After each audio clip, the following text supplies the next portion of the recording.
The excavator stopped at 6:14 in the morning. Nobody on the street understood why.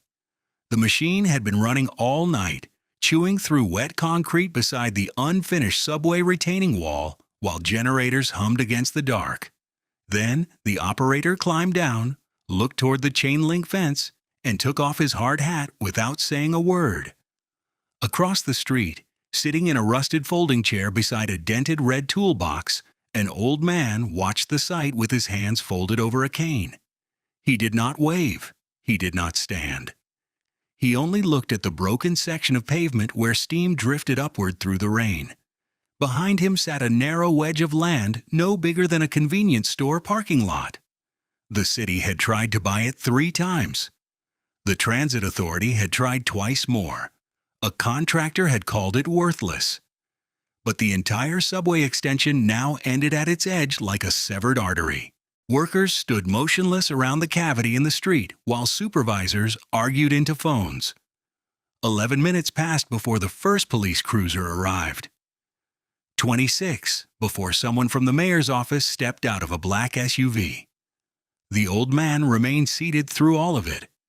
The sinkhole beneath the construction lane had finally opened overnight after months of pressure from groundwater beneath the retaining wall. It had swallowed rebar cages, cracked a utility tunnel, and exposed the foundation beneath the temporary support system. Engineers had warned about water migration almost 2 years earlier. The warnings had been filed away. Cost escalation had already exceeded $30 million. Delays were unacceptable, so the project moved forward anyway. The old man had filed his first complaint about the water nearly 5 years before the collapse. Nobody answered him. At 6:52, one engineer crossed the barricade and approached the fence. He spoke quietly through the rain. The old man listened without expression. Then he opened the red toolbox beside his chair and handed the engineer a yellow document sealed in plastic. The engineer read the first page twice. His face changed immediately. He walked back toward the construction site without another word. By 8:10, the entire block was shut down. By noon, state inspectors arrived. By sunset, trading on the city contractor's stock had dropped almost 9%. The old man went home before dark. 43 years earlier, the same block had looked completely different. There had been no subway proposal then, no steel fencing, no drilling towers. Just a repair garage, 2 gravel lots, and a row of narrow houses built beside a drainage creek most people ignored. The old man had grown up there while his father repaired farm equipment under a corrugated tin roof that rattled during storms. Water always moved strangely through the ground in that neighborhood. Everyone knew it. During heavy rain, certain patches of dirt trembled underfoot. Fence posts leaned, concrete cracked. Older residents spoke about buried runoff channels from before the highway expansion changed the natural grade. Nobody documented it carefully because nobody expected the land to matter. Then, the city announced the subway extension decades later. Population growth, economic development, faster access to downtown corridors. The language arrived polished and rehearsed. Consultants produced maps. Politicians stood beside renderings. The route cut directly through the old neighborhood. Most property owners sold quickly. Some were pressured. Some simply got tired. Houses disappeared one by one. Empty lots spread outward like missing teeth. But the repair garage remained because the old man inherited the property after his father died. He closed the garage eventually. Age slowed his hands. Business faded, yet he stayed there alone beside the creek while construction planning advanced around him. Surveyors arrived first, then drilling crews, then environmental analysts wearing clean boots and reflective vests. The old man watched them measure the land for months before finally walking outside with a folder of old county maps his father had kept in storage. The maps showed underground runoff channels beneath the exact section where the retaining wall would eventually stand.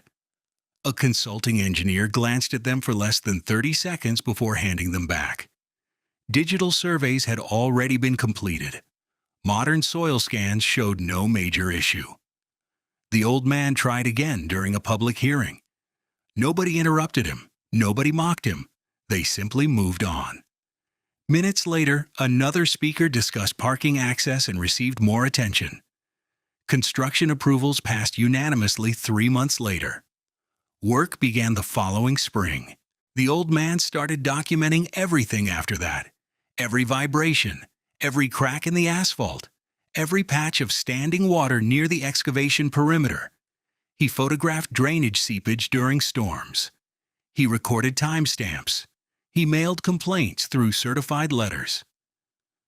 Sometimes he delivered them in person. Most responses came back identical. Matter under review. No significant concern observed. Standard settlement expected during excavation phases. The language changed slightly each time, but always ended the same way. No action required. The old man stopped expecting answers. He kept collecting evidence anyway. Meanwhile, the project accelerated. Concrete pylons descended into unstable soil while contractors raced against revised deadlines. Politicians appeared for photographs wearing hard hats untouched by dirt. Newspapers described the extension as transformational infrastructure. Budgets expanded. Deadlines shifted. Bonuses remained intact. One younger inspector inside the Transit Authority noticed inconsistencies during foundation reports. Water readings near the retaining wall fluctuated beyond projected tolerances. Temporary pumping systems operated more often than expected. The inspector flagged the issue twice. Supervisors downgraded the concern both times. Delays would trigger contractual penalties. Nobody wanted another review cycle. The inspector began quietly copying reports onto a personal drive. Around the same time, the old man received a final acquisition offer for the narrow strip beside the site. The amount was higher than previous offers. He refused without negotiation.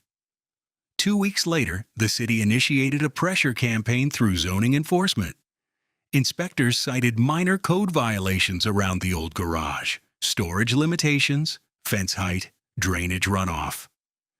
The old man corrected everything without complaint. Then he bought the adjacent wedge of abandoned land through a county tax auction nobody noticed because the parcel had almost no assessed value. Less than half an acre, uneven ground, no development potential according to city records. The purchase seemed meaningless at the time. 6 months later, project engineers realized the parcel sat directly above an undocumented runoff convergence point connected to the original creek system buried decades earlier beneath concrete fill. The discovery came too late. Excavation had already destabilized surrounding soil pressure. To reinforce the wall safely, contractors needed emergency access through the old man's newly purchased land. He denied access immediately. The city threatened eminent domain. Lawyers entered the picture. Deadlines began slipping publicly for the first time. Local media still treated the conflict like a stubborn property dispute involving an elderly resident unwilling to cooperate with progress. Then the first partial collapse occurred during a storm. It was small, barely enough to make regional news. But workers evacuated the trench for nearly 6 hours, while engineers stabilized shifting concrete supports. The old man stood behind the fence the entire time beneath an umbrella without speaking to anyone. The younger transit inspector finally approached him that evening after recognizing the runoff markings on one of the old county maps. The inspector understood immediately what the digital models had missed. Historic groundwater movement had never been integrated into the accelerated design revisions. The original data existed only inside archived county drainage surveys ignored during modernization because scanning them would have delayed environmental certification. The old man opened the red toolbox and showed him dozens of organized binders wrapped in plastic. 40 years of drainage records, handwritten observations from his father, soil measurements, old flood photographs, utility sketches. Every page dated carefully. The inspector stared silently for several seconds before asking one question. "Why keep all this?" The old man answered without emotion. "Because water remembers where it used to go." 3 months after the first collapse, the city approved emergency reinforcement contracts worth another $12 million.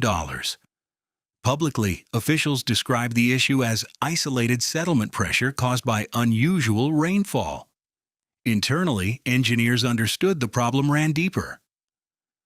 Water had begun moving beneath the retaining structure through old runoff channels compressed during decades of urban expansion.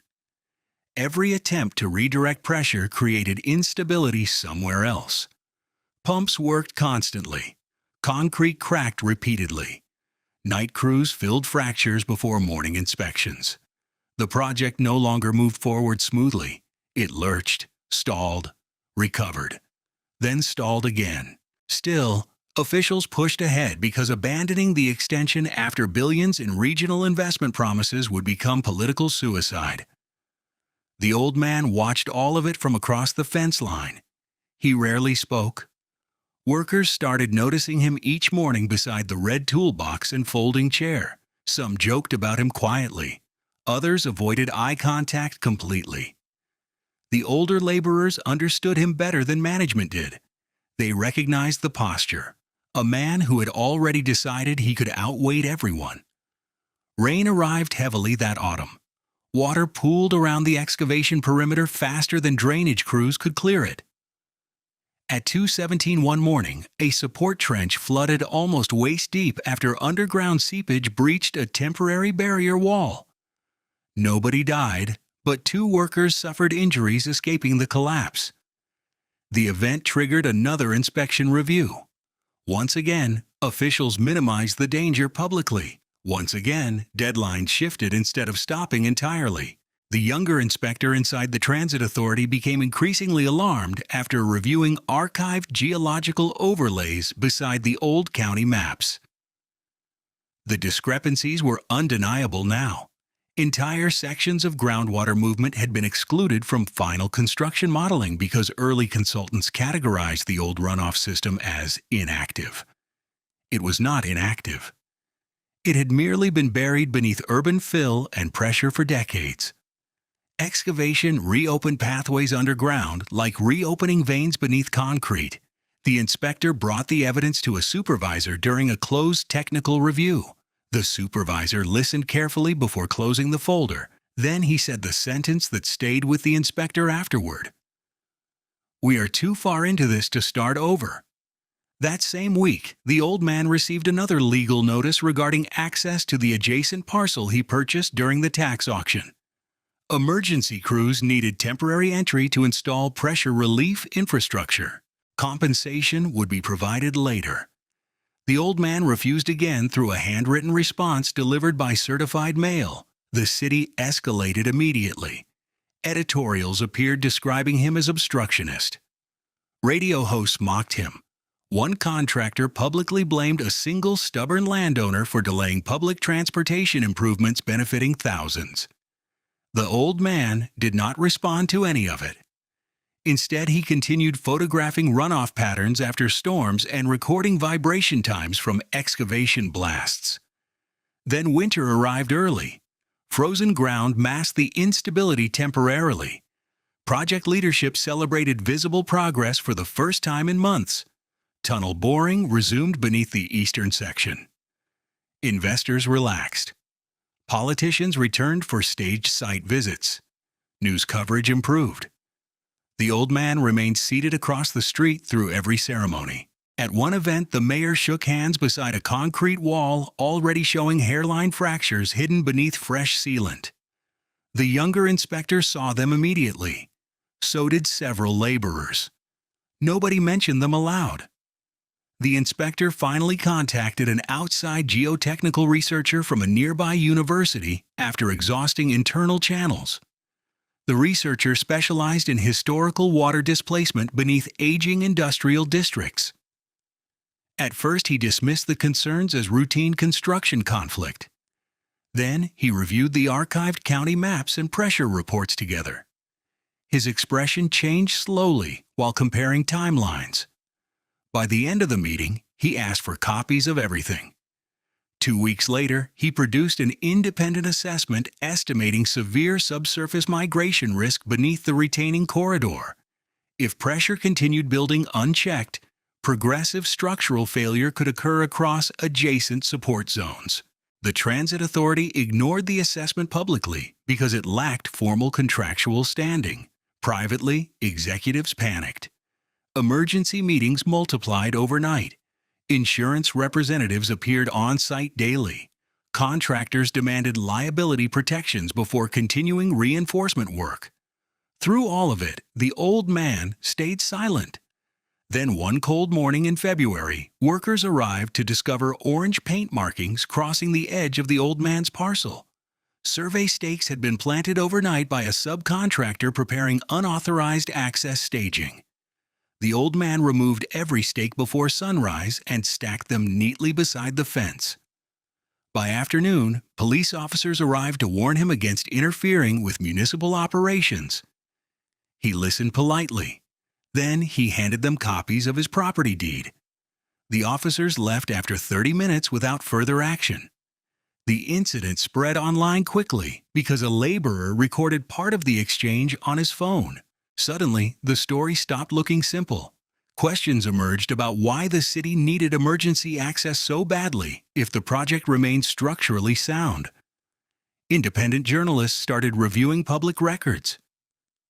The younger inspector anonymously leaked several internal reports to one investigative reporter known for exposing procurement fraud.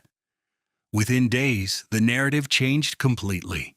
Articles described repeated ignored warnings, altered geological classifications, and escalating groundwater instability hidden from the public for years.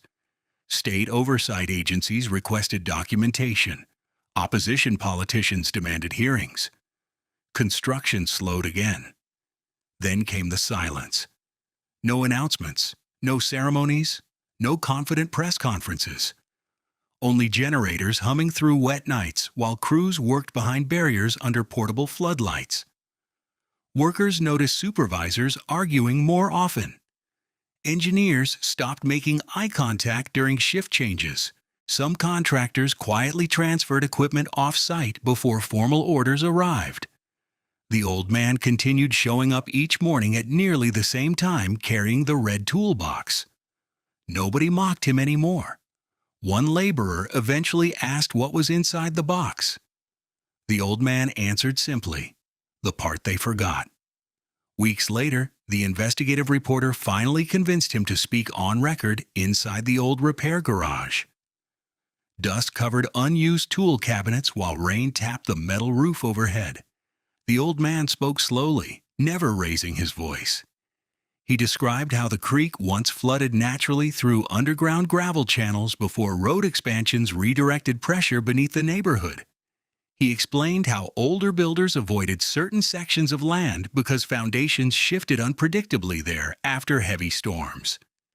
He described watching survey crews ignore historical drainage records because modern scans looked cleaner on paper. The reporter asked why he bought the abandoned parcel during the tax auction. The old man paused for several seconds before answering, because they forgot to look backward. The interview aired 3 nights later. Public reaction shifted sharply afterward. Viewers saw not an angry activist but a tired old mechanic surrounded by physical evidence collected carefully across decades. His binders, his photographs, his father's maps. Every object carried weight against the polished language used by officials for years.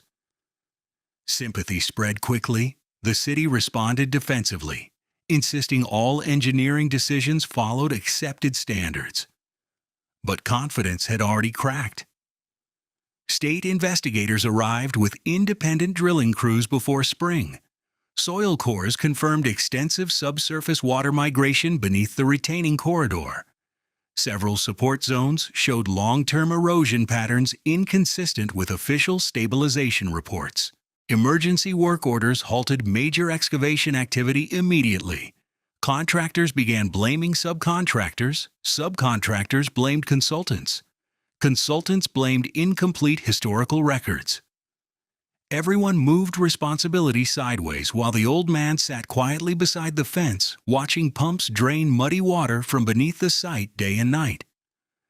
The subway extension became less a construction project and more a containment operation after the state freeze order. Concrete barriers remained in place. Floodlights stayed active overnight. Pumps ran constantly beneath temporary tents erected around weakened support sections. But the public language changed carefully. Officials stopped using words like expansion and progress. They started using stabilization, reassessment, mitigation. The difference sounded subtle on television. Workers understood the meaning immediately. No one builds confidently under floodlights at 3 in the morning. By then, nearly $50 million in additional emergency funding had either been spent or allocated. Insurance firms sent auditors weekly. Lawyers occupied temporary offices inside trailers beside the excavation zone. The younger inspector who leaked the reports no longer attended management meetings. His access privileges quietly disappeared after internal reviews began. Nobody formally fired him. They simply moved him sideways until he stopped appearing entirely. Rumors spread among crews that he had retained counsel. The old man continued arriving every dawn carrying the same red toolbox with chipped paint around the hinges. Workers now nodded to him respectfully. Some even brought coffee during cold mornings. He accepted politely but never stayed for conversation. He spent most days watching water, specifically the spots where it gathered first after rain, the places where pavement darkened before anywhere else. He carried a small notebook and wrote down times beside weather conditions. One contractor joked that the old man knew the ground better than the engineers. Nobody laughed very hard. The investigative reporter returned repeatedly during the spring. Each new article revealed another overlooked warning buried inside internal correspondence: drainage anomalies, structural concerns, budget pressure, accelerated approvals. Every revelation deepened public anger because none of it sounded dramatic by itself. The disaster grew from ordinary decisions repeated quietly over years. Nobody ignored the warnings all at once. They ignored them gradually, one meeting at a time, one delayed review after another. The researcher from the university eventually testified before a state oversight committee reviewing the project failure. He spoke plainly. Historical hydrology had been treated as obsolete information because it complicated timelines and increased costs. The old runoff channels beneath the district were never gone. They had simply been compressed beneath infrastructure expansion until excavation reopened them under pressure. One senator asked whether the collapse could have been prevented. The researcher answered after a long pause. It could have been slowed. The distinction unsettled the room. Around that same time, the city renewed attempts to seize temporary access rights through emergency authority provisions. This time, the legal strategy moved aggressively. Court filings argued that continued refusal by the old man endangered public infrastructure and delayed critical stabilization work. Local media expected him to lose quickly. Then his lawyer entered the picture. She was a property rights specialist from 2 counties over, known for handling agricultural easement disputes against utility companies. Quiet, methodical, nearly invisible outside courtrooms. She reviewed the archived maps, drainage records, and engineering correspondence over several weeks before filing a response that changed the case entirely. The city, she argued, had already acknowledged the land's hydrological importance internally years earlier, while simultaneously representing it publicly as insignificant. That contradiction exposed liability, concerns extending far beyond access disputes. Discovery proceedings threatened to open internal communications nobody wanted examined publicly. Negotiations stalled almost immediately afterward. The old man remained absent from court appearances. He spent those days instead inside the repair garage, sorting old documents beneath fluorescent lights while rainwater tapped softly against the roof. The red toolbox stayed beside him on the workbench. Inside were not tools anymore, but carefully wrapped originals. Hand-drawn drainage overlays. Soil notes written by his father during road expansion projects decades earlier. Old county permits showing diverted creek pathways. The symbolic weight of the box grew larger each week because everything digital around the project kept changing. Reports updated, statements revised, timelines adjusted. But the papers inside the box remained fixed in ink older than most officials involved. During the summer, another partial collapse occurred near a ventilation shaft east of the main corridor. This one happened in daylight. Concrete buckled visibly along the edge of a service lane before dropping nearly 4 feet into muddy water beneath. Video spread online within minutes. People saw workers running backward while barriers folded inward. No fatalities occurred, but the footage destroyed remaining public confidence. Emergency hearings followed. Construction bonds weakened. Investors withdrew from adjacent development projects tied to the subway extension. Nearby businesses suffered from endless closures and traffic rerouting. Residents who once supported the expansion now demanded accountability instead. Through all of it, the old man never celebrated publicly. That unsettled people more than anger would have. He did not appear triumphant. He appeared tired. One evening, the investigative reporter asked whether he hated the city for ignoring him. The old man shook his head slowly. Hate takes energy. Then he looked back toward the floodlit excavation and added another sentence. Water doesn't care who signed the paperwork. The quote spread everywhere the next morning.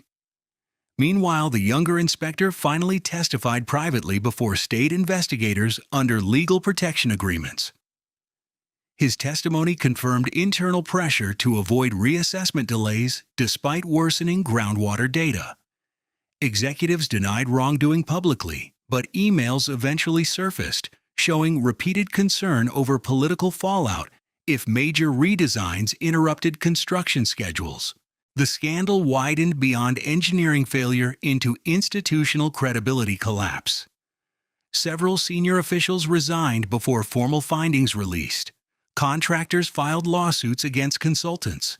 Consultants blamed revised budget constraints. Everyone claimed someone else made the final decision. The old man remained outside the machinery of blame entirely because his role never changed. He warned them. Then he waited. By late August, stabilization crews admitted privately that long-term repair without complete redesign might prove impossible along portions of the original route. Costs spiraled toward figures impossible to defend politically. Alternative alignments emerged quietly during closed planning sessions. One proposal rerouted the extension entirely around the Old Creek corridor. The reroute would bypass the old man's parcel altogether. Ironically, it resembled a route older residents had suggested decades earlier before planners chose the cheaper alignment through unstable ground. Public trust by then had eroded almost completely. Every announcement triggered suspicion. Every revised estimate sounded temporary. The repair garage became an unofficial landmark for reporters covering the collapse. Trucks parked nearby daily. Still, the old man rarely gave interviews. Most evenings, he simply sat outside, watching workers dismantle sections of temporary support walls under orange lights while traffic crawled past barricades. One younger laborer eventually asked him whether he always knew this would happen. The old man considered the question carefully before answering. No, I only knew the ground was telling the truth. Autumn returned almost exactly 1 year after the first major trench flood. The city looked exhausted by then. Political campaigns centered around accountability hearings and budget failures.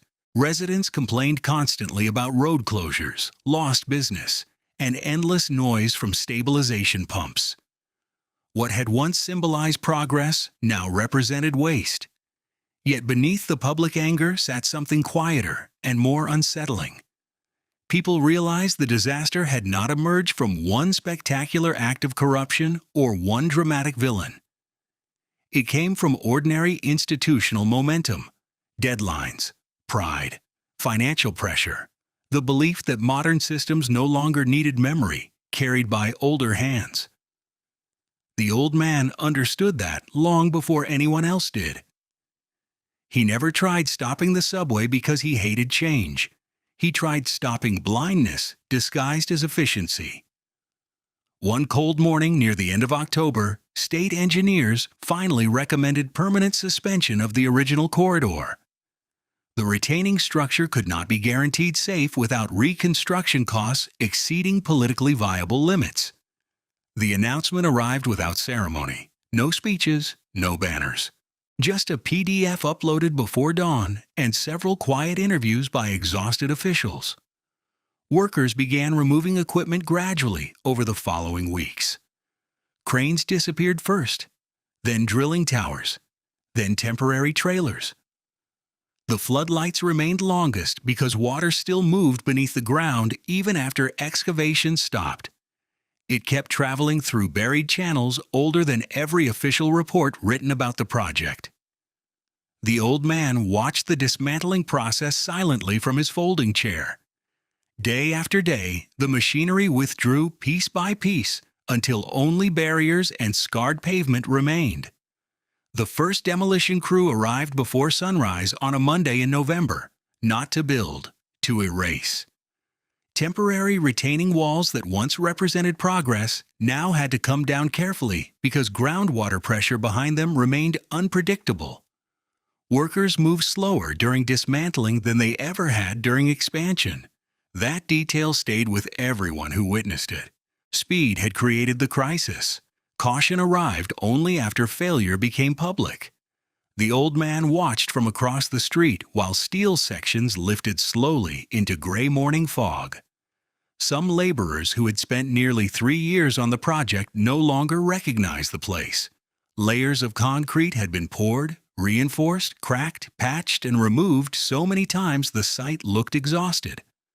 Like a body repeatedly operated on without healing. The red toolbox still sat beside the old man's chair every morning. Its presence had become ritual by then. Reporters occasionally photographed it more than they photographed the excavation itself. People projected meaning onto the object because institutions leave behind paperwork while individuals leave behind artifacts. The toolbox represented continuity. Something carried by hand across decades while administrations changed, contractors rotated, and digital records disappeared into revisions. Inside the city administration building downtown, closed-door meetings turned hostile. Cost overruns tied to the abandoned corridor threatened multiple unrelated projects. Transit advocates accused officials of negligence. Officials accused consultants of incomplete analysis. Consultants pointed toward accelerated timelines demanded during election cycles. The legal web expanded outward daily. Insurance firms questioned liability coverage due to ignored warnings documented internally years before collapse conditions emerged. Bond agencies downgraded municipal outlook projections. The subway extension no longer existed as infrastructure alone. It had become political weather. Everyone operated beneath it. The investigative reporter obtained another internal memo around that time. Unlike earlier technical documents, this one contained something simpler and more damaging. A cost projection from early planning stages comparing the approved route against a safer alternative alignment farther west. The safer route avoided the unstable creek corridor entirely, but required additional land acquisition and delayed groundbreaking by almost 18 months. Someone had handwritten a note across the margin during planning review. Too slow. The memo circulated publicly within hours after publication. Residents already angry about disruption now understood the scale of the gamble. The unstable route had not been chosen because engineers lacked options. It had been chosen because timelines mattered more than uncertainty. The old man read the article quietly inside the repair garage while rain rattled against the roof. Then he folded the newspaper and returned it to the workbench without expression. The younger inspector, now fully separated from the transit authority, finally visited him openly one evening after months of avoiding cameras. They sat together outside the garage while trucks hauled broken retaining segments away down the street. Neither spoke for several minutes. Eventually, the inspector apologized for not acting sooner. The old man stared toward the floodlights before answering. "You tried after you saw it. Most people never look long enough to see anything." The sentence stayed with the inspector afterward more than any courtroom testimony. Winter approached hard that year. Frozen runoff collected inside fractured sections of pavement surrounding the abandoned corridor. Businesses near the site boarded windows after foot traffic collapsed. Politicians promised revitalization plans no one trusted anymore. The old man kept documenting the ground anyway. Even after the project suspension became permanent, he continued recording water movement after storms. One reporter asked why. He answered simply, "The ground is still moving." State investigators eventually released preliminary findings publicly just before December. The report stretched hundreds of pages. Technical language filled most sections. But buried within the conclusions sat one devastating observation. Historical hydrological evidence supplied repeatedly by local sources had not been meaningfully integrated into final construction risk assessments. Local sources. The phrase appeared sterile on paper. Everyone knew who it referred to. Public hearings followed immediately afterward. Residents packed municipal chambers demanding resignations. Former executives testified defensively beneath bright lights while lawyers interrupted questions. The old man never attended. He remained at the repair garage organizing documents into archival boxes. He no longer needed to convince anyone. The physical reality beneath the city had already testified for him. Around Christmas, snow mixed with freezing rain along the abandoned corridor. The site looked skeletal without machinery. Bent fencing rattled in the wind beside half-removed barriers. Pumps still operated beneath insulated tents because groundwater continued collecting beneath damaged sections. A maintenance worker later described the sound at night as breathing beneath concrete. The image spread quietly among crews until everyone started using it. The ground breathing under the city. During one of the coldest evenings that winter, the investigative reporter visited the old man for what became their final long interview. They sat inside the garage, surrounded by old tools, maps, and filing boxes, while a portable heater clicked softly nearby. The reporter asked whether he ever imagined the project would collapse this completely. The old man considered the question carefully. Then he pointed toward an old drainage map spread across the table. They buried a creek and forgot it was there.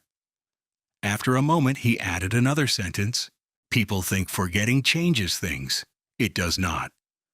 The reporter asked why he never sold the property once pressure intensified. The old man rubbed his thumb slowly across the edge of the map before answering. Because once they covered everything in concrete, nobody else remembered what this place was. Outside, wind pushed freezing rain against the garage door while distant pumps hummed through the dark. The interview aired weeks later and became the defining portrait of the entire scandal. Not because of outrage, not because of confrontation, because the old man sounded calm. That calmness unsettled viewers more deeply than anger would have. Institutions had spent years speaking in polished certainty, while the old mechanic with weathered hands simply kept records and waited. The contrast felt impossible to ignore by then. Early the following year, The city quietly abandoned all eminent domain efforts related to the parcel beside the excavation corridor. Legal advisors warned continued litigation risked exposing additional internal communications during discovery. The withdrawal arrived without public announcement. A clerk mailed the paperwork directly to the old man. He read it once, placed it inside the red toolbox, and returned to drinking coffee beside the garage window. No celebration followed, no public statement, just silence. Yet the symbolism spread quickly once journalists discovered the filing.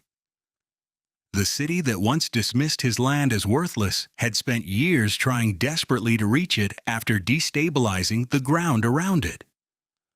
One local columnist described the entire saga as a war between memory and momentum. The phrase stuck because it captured something difficult to quantify. The subway project represented modern certainty, models, forecasts, metrics. The old man represented accumulated observation impossible to digitize neatly. Rain patterns remembered across generations, soil behavior learned by walking the same ground for 40 years. Neither side looked dramatic at first, but one side listened to the land itself. The other listened mostly to schedules. Spring returned slowly after that brutal winter. Grass pushed through cracked pavement near the abandoned corridor while crews continued limited remediation work. Entire sections of the original route remained fenced indefinitely pending redesign studies. Funding shortages stalled every proposal. Politicians avoided discussing completion dates publicly anymore. Residents adapted to the scar as though it had always existed. Human beings eventually normalize almost anything left unfinished long enough. One afternoon, the younger inspector visited again carrying copies of the final oversight findings. He placed the binder on the workbench beside the toolbox. Hundreds of pages, charts, timelines, internal emails, technical appendices. The old man flipped through only a few sections before closing it again. Then he asked a quiet question. Did they finally map the water right? The inspector nodded slowly. The old man looked toward the rain-darkened window. About time. Months later, contractors began filling portions of the abandoned trench permanently. Not to continue the subway. To stabilize the corridor enough for surface traffic eventually to resume. Truck after truck poured aggregate into sections once intended for rail tunnels. Watching it happen felt strangely ceremonial. Years of ambition disappearing beneath stone and compacted fill. Some former workers came back just to observe. Others avoided the site entirely. The old man watched from his chair across the street while dump trucks reversed under warning beeps echoing through the neighborhood. At sunset, the floodlights switched off for the final time. Silence settled over the corridor more heavily than noise ever had. Even the old man seemed to notice it. He stood slowly beside the fence and looked across the filled excavation where machinery once roared all night. Then he carried the folding chair back toward the garage without speaking. The city spent the next year pretending the abandoned corridor represented transition instead of defeat. Officials used language carefully during public briefings: reevaluation, long-term planning, infrastructure adaptation. Nobody used the word failure unless forced by reporters. Yet the evidence sat permanently across several blocks of scarred pavement and fenced utility zones where millions of dollars had vanished into unstable ground. Residents no longer expected honesty from announcements. They watched actions instead. Crews patched roads repeatedly around the former excavation because settlement continued beneath sections impacted by redirected groundwater. Every repair looked temporary. Every temporary fix reminded people of the larger collapse underneath. The old man became a local legend without participating in the process at all. Documentary crews requested interviews. Podcast producers mailed letters. Activists tried framing him as a symbol of resistance against corporate development. He ignored nearly everyone. Some mornings he still sat outside the repair garage with coffee beside the red toolbox while traffic moved slowly through rerouted lanes nearby. People occasionally stopped to thank him. He usually nodded once and returned to watching the ground after rain. The investigative reporter visited less frequently once national attention faded. The broader public eventually moved on toward newer scandals and newer failures. But inside the district surrounding the abandoned route, memory stayed sharp because residents lived beside the consequences physically every day. Small businesses never recovered fully from years of disruption. Several storefronts remained vacant permanently. Insurance disputes dragged through courts. Tax projections tied to redevelopment collapsed. The subway extension that once promised revitalization instead left behind caution. The younger inspector found contract work eventually with an environmental review firm specializing in infrastructure oversight. His testimony during the scandal made him difficult to hire elsewhere at first. Some considered him principled. Others considered him dangerous. He visited the old man occasionally during weekends, usually bringing updated drainage surveys or archived maps recovered from county storage. Their conversations remained sparse. Mostly they compared notes about water movement during recent storms. The old man trusted him because he had eventually chosen observation over loyalty. That distinction mattered deeply to him. One humid evening during late summer, they walked together along the edge of the former corridor while remediation crews packed gravel into another depressed section of roadway. The inspector asked whether the old man regretted fighting the project so long. The old man shook his head slowly. "I was not fighting the train." He tapped his cane lightly against cracked pavement. "I was fighting the lie about the ground." The sentence followed the inspector afterward through every future project review meeting he attended. Meanwhile, lawsuits multiplied quietly in the background. Contractors sued consultants. The city sued insurers. Businesses sued the city for economic damages tied to prolonged closures. Discovery records exposed more embarrassing correspondence over time. Executives joking privately about the old mechanic before emergency stabilization requests later described him internally as a significant operational obstacle. The shift revealed how quickly arrogance changes tone once reality intervenes. Yet no court ruling carried the same weight as the visual image people remembered most clearly. The old man sitting silently beside the fence while floodlights illuminated the collapsing project behind him. Years later, urban planning departments began teaching the subway disaster as a case study in several regional universities. Not because the engineering failure itself was unique. Similar failures happened elsewhere. What made this case linger was the simplicity of the ignored evidence. Historical knowledge existed physically within reach the entire time.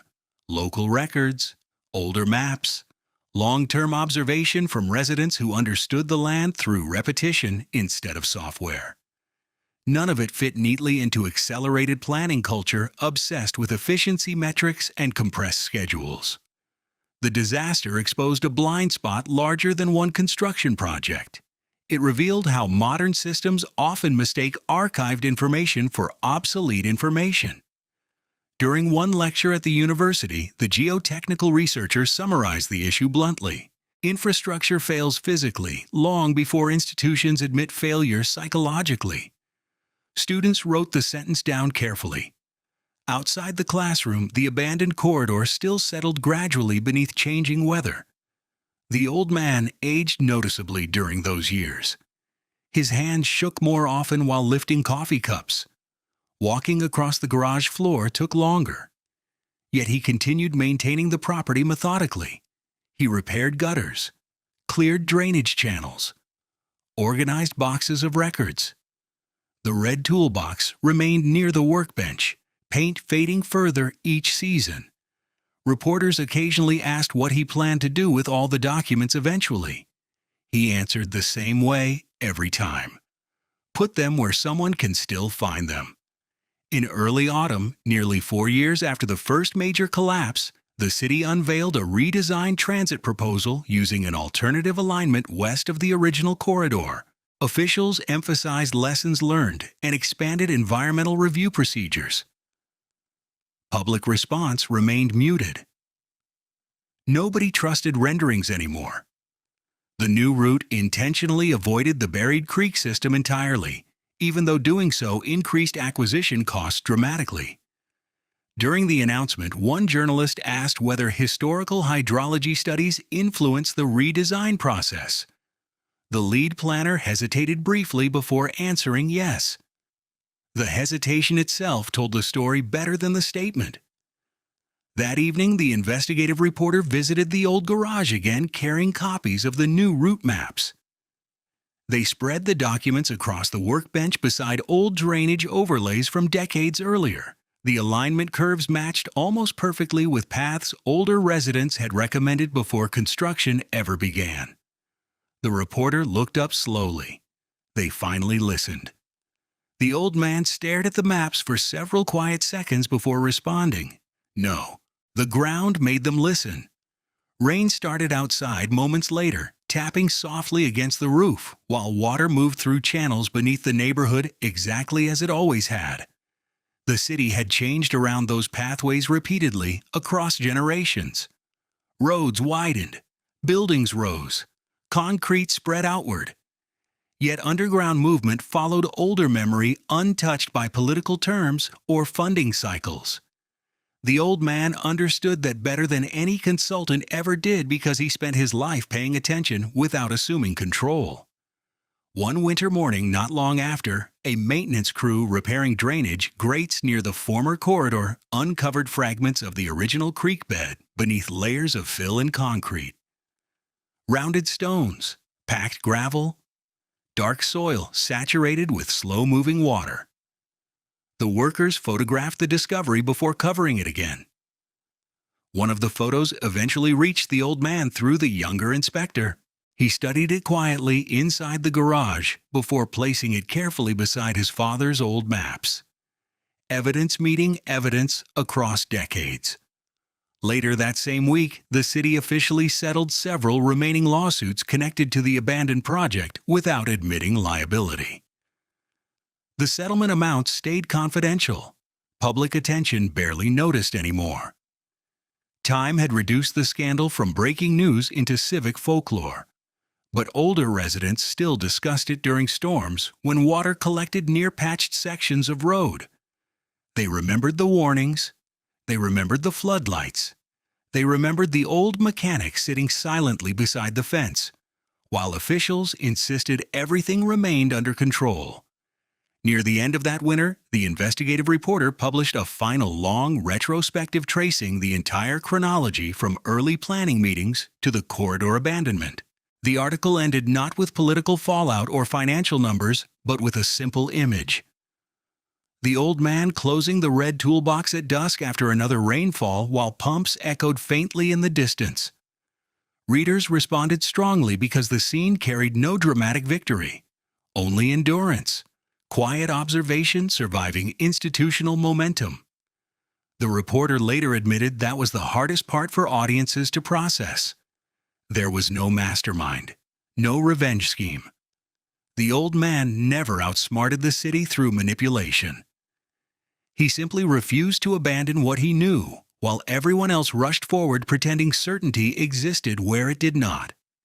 Years afterward, when younger planners or engineers asked older workers about the abandoned subway corridor, the explanations often became surprisingly philosophical. The project failed because nobody respected time correctly. Executives measured time in election cycles and quarterly budgets. Contractors measured time in deadlines and penalties. Engineers measured time in phase schedules. But the ground measured time differently. Water moved according to pressure accumulated across decades. Soil shifted according to patterns older than every digital model layered above it. The old man measured time that way too because he inherited observation instead of projections. In the final years of his life, he spent less time outside the garage during winter. Age eventually narrowed his routines. Still, after heavy storms, neighbors sometimes saw him standing quietly near drainage channels, watching runoff disappear beneath patched pavement. One neighbor asked once what he expected to see after all these years. The old man answered without looking up, whether they finally gave the water somewhere honest to go. He died quietly several years later during early spring after a week of rain. The city announced his passing with a short statement recognizing his role in improving oversight procedures for future infrastructure projects. The sentence sounded careful and incomplete. Residents who remembered the corridor understood the gap between official language and lived reality by then. During cleanup inside the garage afterward, the younger inspector helped sort through boxes of maps, photographs, drainage notes, and weather journals accumulated across decades.